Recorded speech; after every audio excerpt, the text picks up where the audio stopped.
Welcome to the Content Repurposer podcast, where we explore innovative ways authors can repurpose their book's content for greater impact.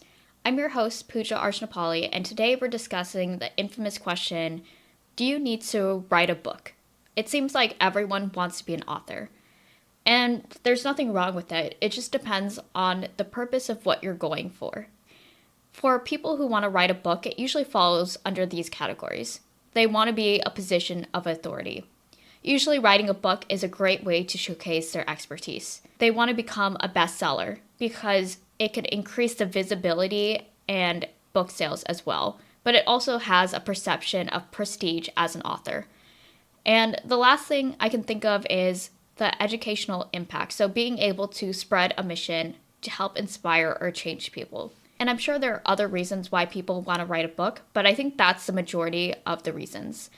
As I talk with more people who are authors or who want to become authors in the nonfiction space, it feels like they're often pressured to write a book, and it feels like it is a task for people to have in order to gain credibility. Even though I can understand the reasoning behind it, I would take a step back and think about this statement. But first, I would like to share you some stats from an article I found from Words Rated.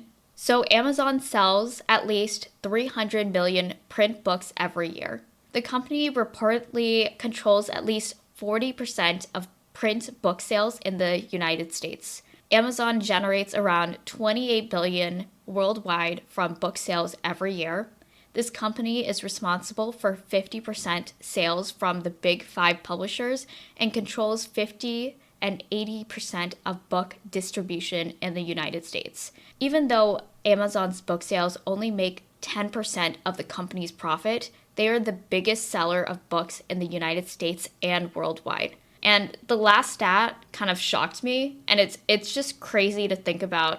The biggest place where people consume books only makes 10% of the company's profit. So just in simpler terms, when you're publishing a book, just keep in mind that even though I know that there's a lot of negative terms towards Amazon, Amazon is probably one of the biggest markets that you need to be on. However, it's also very saturated and it will just increase year after year. So it's really on you to market the book, and you have to build a platform around your book in order for it to be seen. So the book really doesn't come first. It's usually the platform and the expertise.